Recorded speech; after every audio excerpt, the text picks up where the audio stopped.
Olá, espero que todos estejam bem. Bom, esse vídeo eu coloquei o nome de bullying, aspectos psicológicos e jurídicos. Eu atendo alguns pacientes adolescentes no consultório e esse assunto, infelizmente, é recorrente. Isso me preocupa como profissional e como ser humano. Seja a questão do bullying, do assédio moral, dos trotes e outros tipos de violência psicológica e física totalmente desnecessários e repugnantes. A sociedade deveria ficar atenta a essas situações e falar a respeito sobre o assunto frequentemente, e não só quando acontece algo muito grande, de grande repercussão. O bullying ocorre não só no ambiente presencial, como, por exemplo, na escola, como também no ambiente virtual, que é o chamado cyberbullying. A definição de bullying é uma forma de violência identificada com maior frequência no ambiente escolar. Por quê? Porque tem o maior número de pessoas, de adolescentes, de crianças reunidas num determinado ambiente. Bullying é uma palavra de origem inglesa, adotada em muitos países para definir o desejo constante de maltratar uma outra pessoa e colocá-la sob tensão, e por isso que é perverso. O bullying acontece quando um ou vários alunos ofendem, apelidam, ridicularizam e intimidam outros colegas que estão em uma situação supostamente desvantajosa por alguma razão.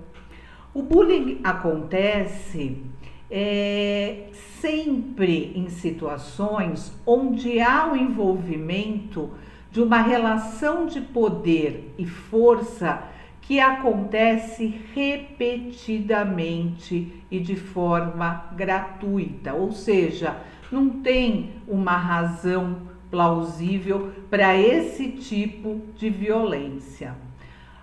Os agressores elegem os colegas que são mais vulneráveis aos seus ataques, como, por exemplo, aqueles que têm menor estatura, excesso de peso ou qualquer variável relacionada ao físico, emocional ou condição social. Podem ser citadas, como exemplo, um adolescente mais tímido, a questão da orientação sexual, raça, religião, dificuldade de aprendizagem, acne e muitas outras razões. Por outro lado, também podem ser alvo de bullying aqueles que apresentam comportamentos diferenciados. Então, por exemplo, aqueles adolescentes que são educados, gentis, estudiosos, inseguros, irritados, antipáticos, aqueles que se destacam na aprendizagem ou em outras habilidades, como, por exemplo, na área esportiva, artística, acadêmica, seja lá onde for. Ou seja, não há uma regra. Os agressores preferem normalmente aqueles que não oferecem resistência, os que têm dificuldade de defesa e de posicionamento frente ao grupo. Então, quando eles são humilhados ou intimidados, normalmente esses adolescentes que são vistos como mais frágeis, eles ficam numa situação de vulnerabilidade. Na realidade, os agressores, eles contam com a questão da impunidade. Lembrando que os agressores são problemáticos, pois na grande maioria dos casos têm uma baixa estima e buscam popularidade, status e poder de uma forma negativa. Eles não procuram pessoas seguras e que sabem que vão denunciar imediatamente. Normalmente, os agressores vão atrás daqueles que não revidam, que choram, que se retraem, né, diante dessas relações sociais. Ou seja, importante destacar que o bullying não é uma brincadeira entre os estudantes, embora no discurso de quem o pratica tudo não passa de uma brincadeira. Então, essa prática de mau gosto é chamada de brincadeira. Se fosse realmente uma brincadeira, teria como objetivo divertir, descontrair, aproximar, incluir, né? Então, ambos, o agressor e a vítima, precisariam estar de acordo e se divertindo para ser caracterizada como uma brincadeira. Quando na brincadeira apenas o agressor se diverte e a vítima de bullying é ofendida ou humilhada, deixa de ser brincadeira. E a ação pode se transformar num conflito que quando não resolvido, tende à violência. Como já falei, quando pensa-se em bullying, remete sempre à violência, podendo ocorrer tanto no espaço físico da escola quanto no virtual. As consequências observamos, infelizmente, com muita frequência, né? Então, historicamente falando da questão do bullying, então desde o massacre de Columbine nos Estados Unidos, como as barbaridades que temos visto na nossa cidade e no país de uma forma geral. Quando nós falamos também do cyberbullying, as práticas normalmente são boatos maliciosos, fotografias muitas vezes montadas, vídeos com conteúdo sexual ou violento, mensagens ameaçadoras e violentas, invasão de privacidade, postagem de mensagens falsas nas redes de relacionamento social. Então, são ações frequentes na prática do cyberbullying. O cyberbullying, ele é mais preocupante ainda do que no ambiente físico, pois ele envolve a velocidade de propagação do conteúdo, da tendência das vítimas reproduzirem os abusos com aqueles que consideram mais fracos e se apoiam, né, na falsa sensação de anonimato e impunidade. O cyberbullying, ele também tem um poder sedutor importante, porque aquilo que acontece no modo virtual muitas vezes se materializa no mundo real da escola. Então, fotografias, mensagens publicadas podem ter efeitos extremamente nocivos, tanto na vida do próprio adolescente, quanto de familiares e da própria escola. Então, há que se pensar ainda que a vítima pode ser agredida e perseguida também depois da escola. Isso faz com que se atentem ao cyberbullying como uma outra vertente. Então, sem dúvida, as vítimas, elas são mais prejudicadas, especialmente quando intimidadas, tanto de forma contínua e severa na infância.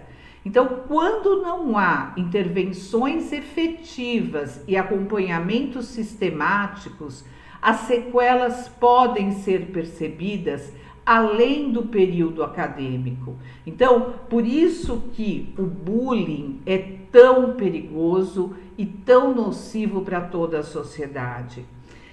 Estudos têm demonstrado que vítimas e autores apresentam um estado geral de saúde física e mental inferior em relação aos indivíduos que não se envolvem em bullying. Então, o que eu acho importante ficar claro? A vítima tem sequelas muito importantes em termos emocionais e físicos, mas o agressor também. Então, nós, sociedade, pais, escola, grupos de uma forma geral, precisam ficar atentos não só àquelas crianças e adolescentes que sofrem bullying, mas também aos seus agressores. Os pais precisam ficar atentos também aos filhos que são os agressores e não só as vítimas. Então, na realidade, tanto o agressor quanto a vítima tendem a apresentar queda de autoestima, da concentração, do aproveitamento escolar. Então, dependendo da gravidade e do tempo de exposição, as vítimas podem apresentar ansiedade, medo, fobias.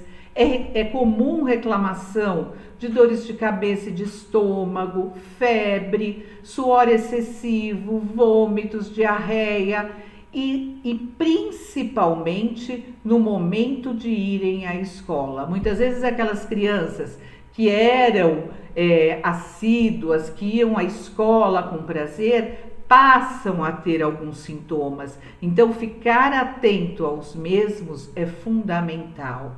Transtornos compulsivos, depressivos, pensamentos suicidas, cometimento de suicídio, dentre outros, também têm sido relatados em estudos. Por outro lado, os autores podem apresentar problemas de adaptação e de interação social, comportamentos inadequados ou violentos, envolvimento em delinquência e criminalidade, distanciamento de objetivos escolares, abandono escolar e problemas emocionais, dentre outros.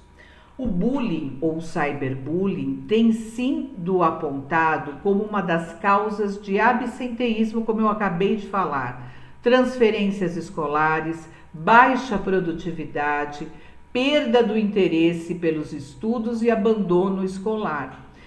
Tudo isso devido ao medo ou à vergonha da exposição, e dependendo da gravidade dos ataques, muitos se retraem ou se isolam socialmente, o que vem comprometer tanto a saúde mental e como o próprio desenvolvimento da criança ou do adolescente.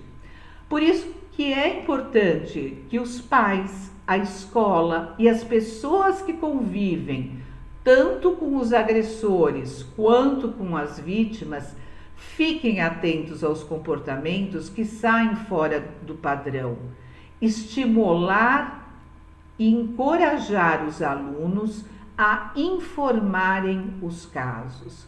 É fundamental reconhecer que o bullying é violação de direitos, especialmente o direito à educação. Eu li o artigo de uma historiadora e pedagoga chamada Cléo Fante, que ela escreveu para a revista Psicologia, e a maioria das informações que eu estou trazendo aqui são dessa autora, e considero muito preciosa essa fala que o bullying, sem dúvida alguma, é uma violação de direito à educação. E isso é muito perverso, pois o maior recurso que nós temos é a educação.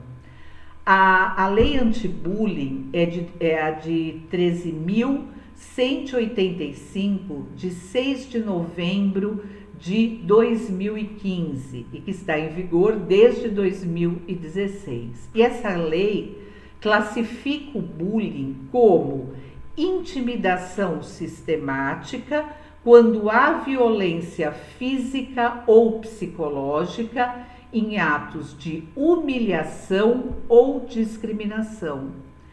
Além do bullying ser responsabilizado no âmbito penal, sua prática também pode gerar a responsabilização na esfera civil, ou seja, o dever de indenizar por danos morais e materiais que, porventura, a vítima possa sofrer.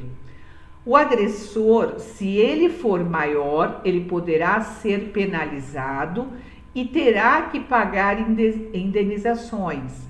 Se o agressor for menor, ele poderá sofrer sanções disciplinares, ou seja, as chamadas medidas socioeducativas, de acordo com o Estatuto da Criança e do Adolescente.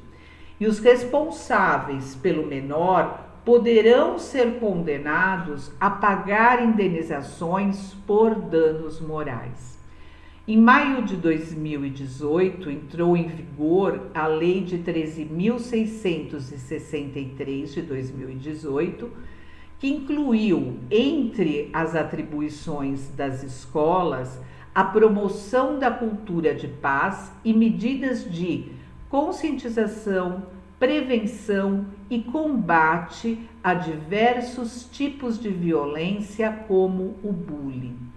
Anteriormente foram sancionadas as duas leis sobre o assunto, como eu falei, a 13.185 e a 13.217, e a primeira apenas estabeleceu o que é bullying e o que é cyberbullying no Brasil, o que já foi um avanço. E a segunda estabeleceu o dia 7 de abril como Dia Nacional de Combate ao Bullying. Porém, nenhuma delas prevê punições cíveis ou criminais pela prática. Já a lei de 2018, ela repassa o que era encontrado na interpretação sistemática dos Códigos Civil e Consumidor e da Constituição Federal para uma responsabilidade direta e muito maior, pois as escolas têm a obrigação de prevenir e resolver o problema. Lembrando que ainda não temos o crime de bullying, mas temos a repercussão dessa prática na esfera penal, como, por exemplo, no crime de dano, da lesão corporal dolosa, crime contra a honra e outros. A vítima ou responsável legal deve fazer um boletim de ocorrência com as provas, mensagens, fotos, número do celular de origem dos agressores, endereço das páginas, para que ocorra uma possível investigação.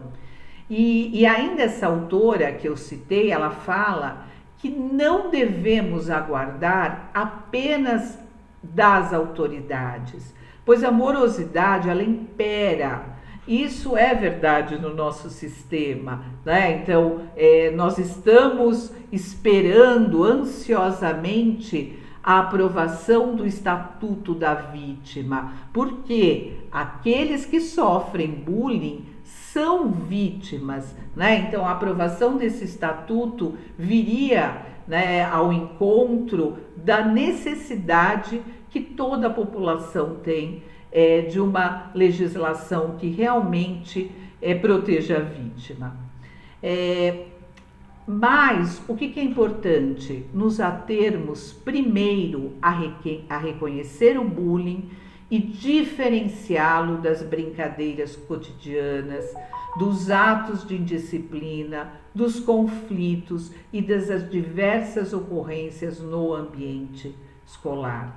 É importante que os pais prestem atenção nos hematomas, nas marcas estranhas, muitas vezes em comportamentos de automutilação, porque também pode ser algo que ocorra como consequência do bullying. Entender que nem tudo que ocorre na escola é bullying, uma vez que existem outras violências também que devem ser enfrentadas e prevenidas. Conversar com os alunos e propor um projeto conjunto para evitar ou minimizar a ocorrência. Então, que os estudantes sejam envolvidos, que isso seja falado nas escolas, né? Que vítimas e agressores encontrem espaços na escola onde possam ser ouvidos e atendidos em suas necessidades e que busquem também um psicólogo para trabalhar essas questões, tanto nas próprias escolas, também nos consultórios, né? Então, eu quando atendo um adolescente ou uma criança vítima de bullying, eu vou trabalhar, né, fortalecendo a autoestima desse adolescente, dessa criança e fazendo com que ele confie nos pais, nas instituições, na escola, para ter um amparo e para também se sentir fortalecido diante dessa questão. E que as escolas também conquistem parceiros, especialmente as famílias e instituições que protegem direitos da criança e do adolescente para o trabalho preventivo. Importante entender que ações pontuais geram resultados pontuais, sendo necessário o desenvolvimento de programas anti-bullying. Toda a sociedade deve ficar atenta a essa questão que é tão grave e que tanto fragiliza, ou seja, o combate ao bullying deve ser uma batalha diária, pois vítimas demais já foram acometidos. Então, ficar atento e intervir é fundamental para lidar com esse problema e sempre buscar uma cultura de paz. Na realidade, a responsabilidade é da família, da escola, do Estado e de toda a sociedade. Eu acho que muitas vezes nós, profissionais da área, olhamos para diversos assuntos e falamos, eu não vou falar a respeito disso, porque todo mundo sabe o que eu estou falando, mas infelizmente não é assim. Muitas vezes, ouvir um vídeo, ouvir uma palestra, abre novos horizontes. Então, eu estou usando desse meu espaço para falar de uma questão extremamente importante e que isso seja multiplicado. Eu espero que tenha sido útil. Como eu falei, peço que compartilhem e divulguem, pois é um problema sério e que nos aflige imensamente, pois causa sofrimento. Muito obrigada e até o próximo vídeo.